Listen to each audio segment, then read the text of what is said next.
Hello student, आज आपकी class 10th का हम फर्स्ट चैप्टर जो कर रहे थे chemical reaction and balancing chemical equations, उसी में हम बैलेंसिंग का एक पार्ट करने वाले हैं। इससे पहले वाली वीडियो में मैंने आपको सिंपल रूल्स बताए होंगे कि केमिकल इक्वेशन को बैलेंस करने के लिए आपको क्या करना चाहिए, ठीक है। और एक केमिकल रिएक्शन को लिखने के लिए क्या क्या रूल होते हैं, ठीक है। जैसे कि मैंने आपको बताया होगा कि हर एलिमेंट का उसे आप कंपाउंड में लिखो या उसे आप सिंगल लिखो, ठीक है। उसका पहला एलिमेंट, पहला लेटर हमेशा कैप्स लॉक में लिखोगे, ठीक है। जैसे कि अगर मैं लिखता हूं Mg, ठीक है, तो ये कैप्स लॉक में है और सेकंड लेटर हमेशा स्मॉल में है, ठीक है।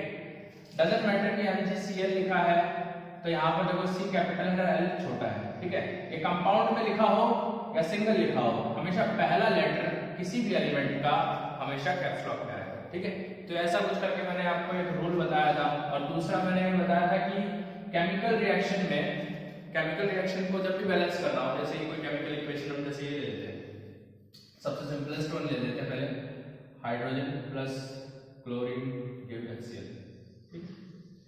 तो बेटा आप कई बार क्या करते हैं बच्चे कि सर बैलेंसिंग करनी है, जैसे कि हमें ये पता है कि यहाँ पर भी दो एटम है, यहाँ पर भी दो एटम है, और यहाँ पर इसका एक दिखाई दे रहा है और इसका भी एक दिखाई दे रहा है, तो क्यों ना हम यहाँ पर 2 डाल दें और यहाँ पर 2 डाल दें, हो गया सर, बैलेंस हो गया सर, दोनों हो गए दो दो, ठीक है बेटा। ये रॉन्ग है, ठीक है।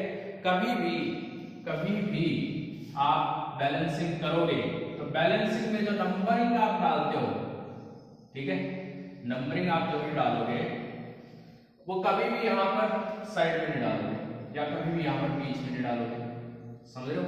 जैसे कि अगर मैं लिखूं, कुछ बच्चे ऐसे करते हैं H2 2Cl, ठीक है, this is also our object, ठीक है। इस तरीके से कभी मत करना।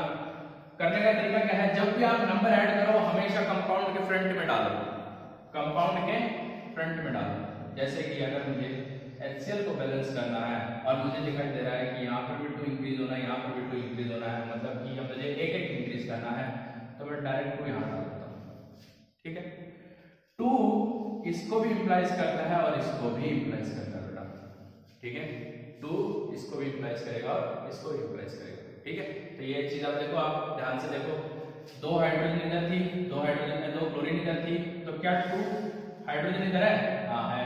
2 क्लोरीन इधर है? हाँ है, ठीक है। तो ये आपकी पहली है, इसमें से हमने इजीएस्ट वन ली थी, hydrogen plus chlorine is equal to hydrochlorine, ठीक है, हाइड्रोक्लोराइड हमने बताया था।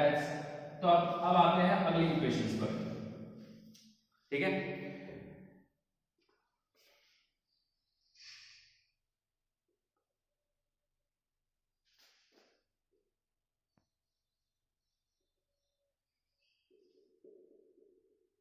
तो देखो बेटा, यहां पर पहले हम एटम्स को देख लेते हैं कि कौन से एलिमेंट के एटम के साइड कितने हैं। आपको आयरन 1 दिखाई दे रहा होगा, हाइड्रोजन 2, ऑक्सीजन 1। अब प्रोडक्ट साइड में आते हैं, आयरन 3, ऑक्सीजन 4, ठीक है, हाइड्रोजन 2। केमिकल रिएक्शंस को या इक्वेशंस को कभी भी बैलेंस करते वक्त कभी भी उसको रिड्यूस मत किया करो। कई बच्चे क्या करते हैं, यहाँ 1 2 1 है, इसको 1 2 1 बना देते हैं, ठीक है। ऐसा कभी मत करना, ठीक है। हमेशा जहां इंक्रीज दिखे उसको एज इट इज रखो, दूसरी साइड इंक्रीज करने की कोशिश किया करो। मतलब जैसे कि प्रोडक्ट साइड मुझे एटम्स ज्यादा दिखाई दे रहे हैं, तो मैं रिएक्टेंट साइड उनको इंक्रीज करूंगा। क्या करूंगा? रिएक्टेंट साइड इंक्रीज करूंगा। जैसे कि अब मुझे आयरन दिखाई दे रहा है, पहले तो आयरन मुझे दिखाई दे रहा है कि 3 है आयरन, चलो ठीक है। मैंने कहा था कि कभी भी मैं 3 के लिए इधर नहीं लिखूंगा, मैं 3 कहां लिखूंगा? फ्रंट में, कहां लिखूंगा? फ्रंट में। तो मेरा आयरन बैलेंस हुआ, देखो बेटा, आयरन बैलेंस हो गया। अब क्या बैलेंस करना है? ऑक्सीजन देखो भैया, ऑक्सीजन यहां पर 1 है और यहां 4 है, तो क्या करूंगा? ऑक्सीजन यहाँ पे 4 लिखूंगा? नहीं, नेवर नेवर नेवर एवर, ठीक है। यहाँ कभी भी 4 नहीं लिखना, यहाँ पर या बीच में 4 कभी मत लिखना, ठीक है। तो क्या करेंगे हम सिंपली यहाँ 4 लिखेंगे, ठीक है। तो देखो ऑक्सीजन बैलेंस हुआ, हाँ भाई ऑक्सीजन बैलेंस हो गया, लेकिन हाइड्रोजन में आप बैलेंसिंग गड़बड़ा गई। जो हाइड्रोजन दो दो थी अब यहाँ पर 4 हो गई है। 4 क्यों? मैंने कहा था कि ये 4 इसको भी इंप्लाइज करता है और इसको भी, और जब ये इसको इंप्लाइज करता है तो ऑलरेडी रिटन नंबर से मल्टीप्लाई होता है बेटा। ये क्या होता है? ऑलरेडी रिटन नंबर से यहाँ पर जो सब्सक्रिप्ट में नंबर लिखा हुआ है इससे मल्टीप्लाई होगा। 4 × 2 कितना हुआ? 8। तो यहाँ पर हाइड्रोजन कितनी होगी बेटा? 8 हाइड्रोजन हो गई। तो मुझे उस पर इस साइड हाइड्रोजन को 8 बनाना है। क्या करूंगा मैं? 2 तो ऑलरेडी है, ठीक है, तो 2 को किससे मल्टीप्लाई कराऊं कि 8 हो जाए? सिंपल 4 है ना, तो 4H2 लिख दूंगा। तो देखो अब बैलेंस हो गई है केमिकल इक्वेशन, ठीक है। तो इसको हम साफ सुथरे तरीके से लिख लेते हैं अब, ठीक है। ये आपको अब बैलेंस दिखाई देगा, देखो कहीं कोई गड़बड़ नजर आ गई? नहीं, है ना। तो चलो अगली पूरी करके देखते हैं।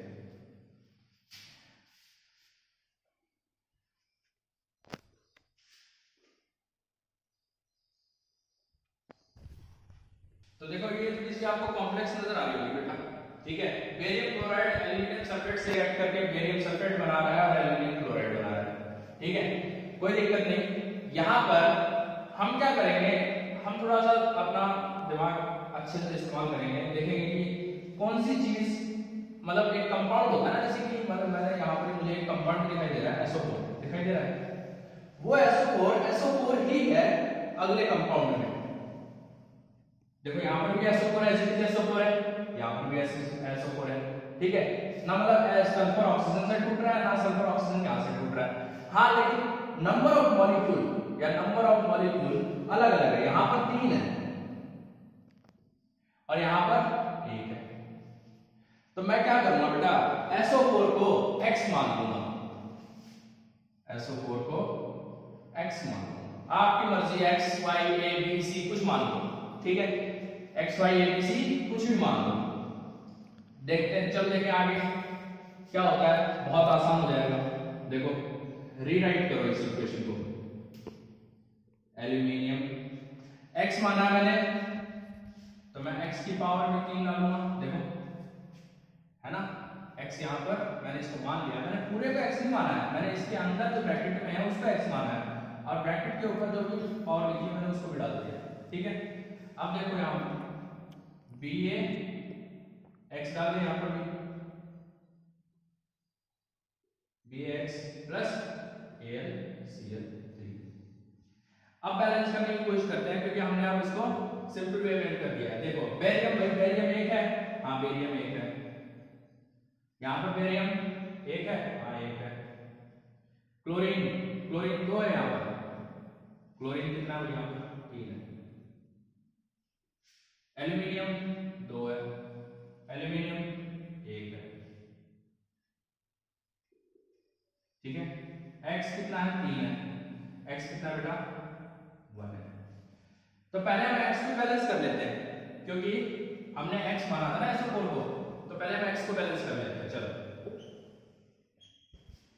इस केमिकल इक्वेशन को बैलेंस करने के बाद आपके सारे डाउट क्लियर हो जाएंगे कि बैलेंसिंग कितनी आसान है, ठीक है। चलो अब हम कहाँ पर नंबर इंक्रीज करेंगे, जैसे कि 3 है यहाँ पर, तो मैंने कहा था मैं 3 बीच में लिखूंगा, छोटे साइड में भी लिखूंगा। मैं कहाँ लिखूंगा 3 को, फ्रंट में लिखूंगा, कंपाउंड के हमेशा फ्रंट में नंबर लिखा जाता है। चलो तो मैंने यहाँ पर 3 लिख दिया। चलो अब देखो X और 3 किसको इंप्लाइज कर रहा है, इसको भी इंप्लाइज कर रहा है, बेरियम को भी। तो X भी 3 हो गया, यहाँ पर भी 3 था, हमारा X बैलेंस हो गया। लेकिन अब देखते हैं बेरियम को क्या होता है। बेरियम सिंगल है, यहाँ 3 हो गया। मैंने कहा था कि नंबर कहाँ नहीं डालेंगे, हम बीच में नहीं डालेंगे, नीचे छोटा, ठीक है। अब यहाँ पर भी 3 इंक्रीज कर देते हैं। देखो बेरियम इक्वलाइज हो गया, बेरियम, हाँ बेरियम इक्वलाइज हो गया, बेरियम भी इक्वलाइज हो गया। क्लोरीन देखते हैं अब ये 3 जो आगे लिखा हुआ है ये इसको भी इंप्लाइज कर रहा है, और 3 किससे मल्टीप्लाई हो रहा है, 2 से। किससे मल्टीप्लाई हो रहा है, 2 से। सो क्लोरीन कितनी हो गई बेटा, 6 हो गई, 6 हो गई। हमारे पास क्लोरीन कितनी है बेटा, 3 है, मुझे इसको 6 बनाना है, तो क्या करूंगा, 2 डालूंगा। देखो 2 × 3 कितना होगा बेटा, 6। क्लोरीन 6 हो गई, क्लोरीन बैलेंस हो गई। एल्यूमिनियम देखो, एल्यूमिनियम हमारा 2 था, एल्यूमिनियम भी 2। अब हम इसको रीराइट करेंगे क्योंकि हमने SO4 का X माना था, अब हम इसको रीराइट करेंगे। देखो 3BaCl2 plus Al2SO4 whole thrice और 3BaSO4 प्लस 2AlCl3। अब देखो क्या बैलेंस है ये? बिल्कुल बैलेंस है ना। बेरियम 3 है, बेरियम 3 है, क्लोरीन 2 है, क्लोरीन 2 × 3 6 है, 6 है, ठीक है। एल्यूमिनियम 2 है, एल्यूमिनियम भी 2 है। सल्फर ऑक्साइड 4 मतलब 3 है, 3 है सल्फर ऑक्साइड, ठीक है। तो आपकी ये केमिकल इक्वेशन देखो कितनी आसानी से हमने बैलेंस कर ली, है ना। चलो आप अगली वाली इक्वेशन देखते हैं।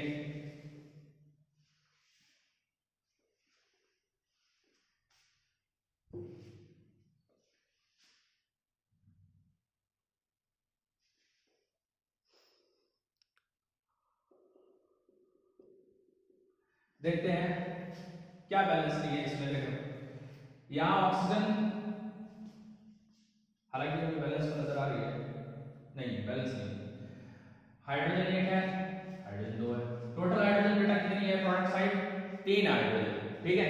हाइड्रोजन कितनी है बेटा? 3 है। नाइट सोडियम 1 है, सोडियम भी 1 है, ठीक है। यहां हाइड्रोजन 2 है और ऑक्सीजन 1 है। ऑक्सीजन बैलेंस है, लेकिन हाइड्रोजन के कारण हमें दिक्कत दिखाई दे रही है, तो हम देखो हाइड्रोजन को बैलेंस करेंगे, ठीक है। हम किसको बैलेंस करेंगे बेटा? हाइड्रोजन को। ये तो पता ही है कि हम किसी भी नंबर को ऑड तो बना नहीं सकते, इवन में चेंज कर सकते हैं। जैसे कि अगर मुझे यहां पर हाइड्रोजन को बैलेंस करना है तो क्या करना होगा मुझे? मैं यहां पर 2H2 लिखूंगा, 2 है ना बेटा। अब मैंने यहां पर 2H2 लिख दिया तो कितना हो गया? 4 हो गया, NaOH प्लस H2। लेकिन अभी भी बैलेंस दिखाई दे रही है क्या भाई? बैलेंस नहीं है भाई, ठीक है, क्योंकि हाइड्रोजन तो 4 हो गई और यहाँ हाइड्रोजन 2 और 1 3 है। अब ऑक्सीजन भी 2 हो गई, ऑक्सीजन हमें दिक्कत कर रही है। चलो ऑक्सीजन को इंक्रीज कर देते हैं।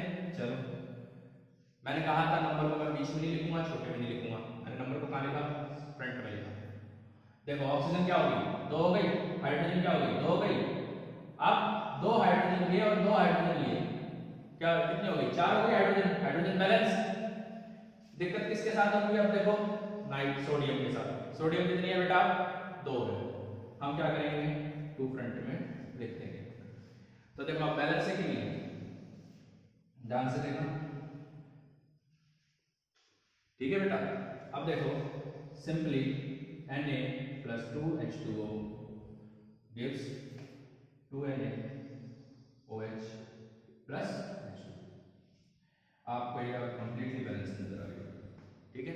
तो बैलेंसिंग आपको कोई डाउट हो तो बेटा आप कमेंट में लिखें, ठीक है। अपना ग्रुप में हमने आपको ऐड भी कर रखा है, ग्रुप में आप क्वेश्चन पूछिए बैलेंसिंग के रिगार्डिंग, कोई चीज़ आपको यहाँ पर समझ में ना आई हो, ठीक है। और रूल्स को ध्यान रखते हुए आप बैलेंसिंग करें। बैलेंसिंग में बेटा नंबर इंक्रीज करने से कभी मत डरा करो, इस तरह इधर इंक्रीज कर देंगे तो उधर इंक्रीज हो जाएगा, नहीं कुछ नहीं होगा। Don't worry about increasing the numbers on either side, that can be on reactant side, that can be on product side, don't worry about it, but try to balance them first of all, ठीक है। try to balance them, ठीक है। चलो अब अगली video में मिलेंगे हम, ठीक है, ऐसी और कुछ केमिकल रिएक्शंस के साथ। तब तक के लिए थैंक यू।